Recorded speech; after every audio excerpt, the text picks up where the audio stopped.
झारखंड में लंबे समय से कुर्मी जाति को एसटी दर्जे में शामिल करने की मांग चल रही है। वहीं आदिवासी लोग इस मांग का विरोध कर रहे हैं। झारखंड में आदिवासी और कुर्मी संगठन आमने सामने खड़े दिखाई दे रहे हैं। कुर्मी समाज की ओर से झारखंड हाई कोर्ट में कुर्मी को आदिवासी का दर्जा देने के लिए याचिका भी दायर की गई है। कुर्मी संगठन द्वारा आदिवासी सूची में शामिल करने की मांग को लेकर आदिवासी समाज में जोरदार आक्रोश है।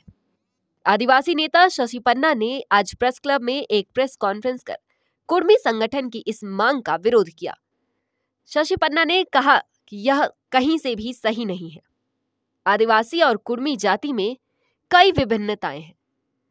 आदिवासी की संस्कृति और भाषा अलग है। आदिवासी समाज में 33 अलग अलग जाति है और हर जाति की अलग अलग भाषा और संस्कृति है, जबकि कुर्मी जाति में ऐसा कुछ भी नहीं। वहीं टीआरआई की रिपोर्ट भी इस बात के खिलाफ है। तो आज आप सभी लोगों के बीच में एक विशेष विषय को लेकर के हम लोग प्रेस कॉन्फ्रेंस के लाए हैं। अभी आप लोगों को अखबार के माध्यम से, प्रिंट मीडिया, इलेक्ट्रॉनिक माध्यम से आप लोगों को पता चला होगा कि अभी हाल में ही हाईकोर्ट में एक याचिका को स्वीकार किया गया है कुर्मी को आदिवासी में शामिल करने की मांग को लेकर के। तो उसी को लेकर के हम लोग आज प्रेस कॉन्फ्रेंस में आए हैं। और ये मैं एक डिस्क्लेमर देना चाहूँगा, ये पूरी तरह से प्रेस कॉन्फ्रेंस है, ये पूरी तरह से सामाजिक मुद्दे पे है। किसी भी तरह का राजनीतिक मुद्दा या फिर इस पे हम लोग चर्चा पे नहीं आए हैं। इसलिए मीडिया बंधु भी सवाल करेंगे तो हम लोग को जो है सामाजिक एंगल में, जो आदिवासी है उसी एंगल में सवाल कीजिएगा।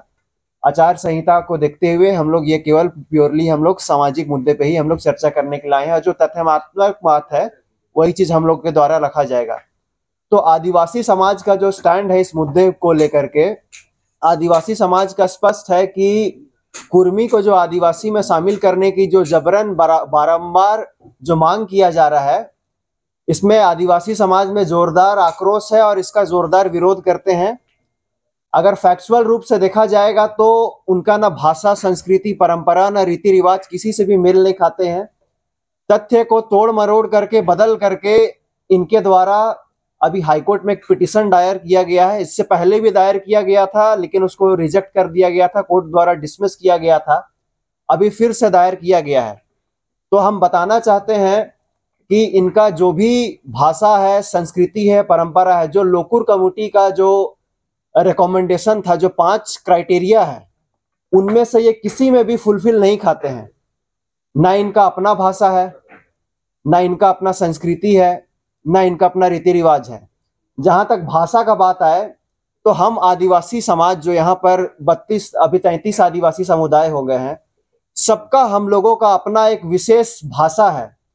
उरांव का कुड़ुख, मुंडा का मुंडारी, संथाल का संथाली, हो का अपना हो, खड़िया का अपना खड़िया भाषा है। उसी तरह अगर आप कुर्मी का देखेंगे तो क्षेत्र के साथ इनका भाषा बदलता है। अब झारखंड में वे लोग कुरमाली और खोरठा बोलते हैं। आप बिहार चले जाएंगे तो मगही बोलते हैं, बंगाल चले जाएंगे तो बंगला बोलते हैं, उड़ीसा चले जाइएगा तो उड़िया बोलते हैं। लेकिन हम जो आदिवासी हैं, चाहे उरांव, मुंडा, संथाली हो, कोई भी हो, झारखंड का उरांव बंगाल में भी, उड़ीसा में भी, आसाम में भी और दिल्ली में भी कुड़ुक भाषा बोलते हैं। झारखंड का मुंडा बंगाल में भी, झारखंड में भी, उड़ीसा में भी, दिल्ली में भी अपनी मुंडारी भाषा बोलते हैं। उसी तरह सभी लोग अपने अपने भाषा बोलते हैं, लेकिन इनका क्षेत्र के साथ भाषा बदलता है। साथ में जो ये बोलती है कुरमाली इनका भाषा है, एक्चुअल में देखा जाए तो कुरमाली जो भाषा है वो मगही और बंगला का अपभ्रंश से बना हुआ है। तो ये 2 भाषा को जोड़ करके ये इनका बोली बना हुआ है। तो ये भी एक तरह से हम पूरी तरह से नहीं बोलेंगे कि ये इनका भाषा है। दूसरी बात, जो ये बहुत सारे तथ्य और रखते हैं, हम लोग आदिवासी लोग जैसे उरांव समुदाय से आते हैं, हम लोग देखिएगा सरकार, केंद्रीय जनजातीय मंत्रालय द्वारा अस्वीकृत किया गया है, उसके बाद भी जबरन इनके द्वारा आंदोलन किया जाता है। उसके बाद यही नहीं, कलकत्ता हाईकोर्ट के द्वारा भी इनका मांग को स्वीकृत किया गया है। और मैं एक स्टेटमेंट आप लोग को एक अखबार में हाल फिलहाल में आया था, पिछले वर्ष, द हिंदू का है। इसमें chief justice of India DY Chandrachud का स्टेटमेंट है कि high court does not have power to direct changes in scheduled tribe list. ये जो हमारे चीफ जस्टिस ऑफ इंडिया है सुप्रीम कोर्ट के, उनका यह स्पष्ट बयान है कि हाई कोर्ट, कोई भी देश का हाई कोर्ट किसी को अनुसूचित जनजाति में शामिल करने के लिए डायरेक्ट नहीं कर सकता है, कोई आदेश नहीं दे सकता है। तो फिर ये कोर्ट में कैसे मामला गया है? और आदिवासी समाज आप लोगों के माध्यम से, आज मीडिया बंधु के माध्यम से स्पष्ट कर दे रहे हैं कहा एक वर्ष 2000 में कॉन्स्टिट्यूशनल बेंच द्वारा ये फैसला लिया गया था कि प्रेसिडेंट ही अपना आर्टिकल 342(1) के तहत प्रेसिडेंशियल नोटिफिकेशन निकाल करके वो किसी समुदाय को एसटी में इंक्लूड या एक्सक्लूड कर सकती है। तो ये हम हाई कोर्ट सुप्रीम है। CNT एक्ट के अंदर में सिर्फ एसटी का जमीन प्रोटेक्टेड नहीं है, बल्कि ST, SC, OBC तीनों का जमीन प्रोटेक्टेड है। और ST लिस्ट में कुल मिलाकर के 32 शेड्यूल्ड ट्राइब कम्युनिटी का जमीन प्रोटेक्टेड है CNT एक्ट के अंदर में।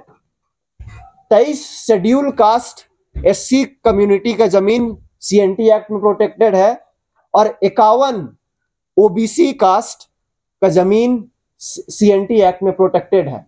जस्ट बिकॉज उसका जमीन भी CNT एक्ट में प्रोटेक्टेड है, इसका मतलब ये नहीं हो जाएगा कि आप आदिवासी हैं। और इसके अलावा कुछ लोग के द्वारा इनका कहना रहता है, जैसे एक पिटिशनर जो भी हाईकोर्ट में केस किया, मैं एक मीडिया में उनका बयान सुन रहा था कि उनके द्वारा कहा जा रहा था कि हम सरना धर्म को मानते हैं। अगर वो सरना धर्म को मानते हैं तो मैं एक और आंकड़ा सामने रखना चाहता हूं कि जब 2011 में जनगणना हुई थी, पूरे झारखंड में 86 लाख से अधिक यहां पर आदिवासी की जनसंख्या है। और जो सरना कॉलम में टिक करने वाले लोग थे, बहुत जागरूकता के बाद 49,57,000 करीब 49,57,000 लोग 2011 की जनगणना में सरना कॉलम में टिक किए थे। अगर ये सचमुच में सरना कॉलम में अगर सरना धर्म को मानते तो ये लोग सरना कॉलम में टिक करते, लेकिन आप आंकड़ा 2011 जनगणना का निकाल के देख लीजिए, ये उसमें टिक नहीं किए हैं। तो ये स्पष्ट है और ये मेरे बातों को आप लोग लिख के रख लीजिए। अभी मैं बयान दे रहा हूं, अगला जनगणना में ये लोग मुहिम चला करके ये लोग सरना धर्म कोड में टिक करने का कोशिश करेंगे, ताकि अपने आप को ये दिखा सके कि हम भी ये सरना धर्म को मानते हैं। और दूसरी बात है कि इनके कुछ नेता के द्वारा ये लोग दोनों हाथ में लड्डू चाहते हैं। अभी हाल फिलहाल की बात मैं बताना चाहता हूं, पिछले वर्ष 2022-23 की बात है। इनके एक नेता है, जब पंचायत चुनाव हो रहा था तो हाई कोर्ट और सुप्रीम कोर्ट तक यहां तक की लड़ाई लड़े थे कि OBC रिजर्वेशन बढ़ाया जाए और पंचायत में भी, पंचायत चुनाव और नगर पालिका चुनाव में भी OBC रिजर्वेशन का लाभ OBC को मिलना चाहिए। तो आप एक हाथ में OBC रिजर्वेशन को बढ़ाने की भी मांग करते हैं और दूसरी हाथ में आप बोलते हैं कि हम लोग को SC का सूची में, ST का सूची में शामिल करें। तो ये दोनों हाथ में लड्डू लेना चाहते हैं, तो इससे आदिवासी समाज स्वीकार नहीं करेंगी और हम लोग इसका पुरजोर विरोध करते हैं। आने वाला समय में कोर्ट में इंटरवेन करेंगे, सड़क से लेकर के सदन में भी ये मांग उठेगी और चुनाव खत्म होगा, आदर्श आचार संहिता खत्म होने के बाद हम लोग जोरदार रैली भी करेंगे अगर इनकी मांग को लेकर के ये पीछे नहीं हटते हैं। तो ये मेरी तरफ से बात है। अब हमारे सीनियर सोशल एक्टिविस्ट है प्रेमचंद मुर्मू जी, उनके द्वारा भी और कुछ जो तथ्य छूट गए हैं उनके बारे में वो बताएंगे। और ऐसे ही तमाम खबरों के लिए सब्सक्राइब करें हमारे चैनल JK न्यूज नेटवर्क को और हाँ, बेल आइकन दबाना ना भूलें।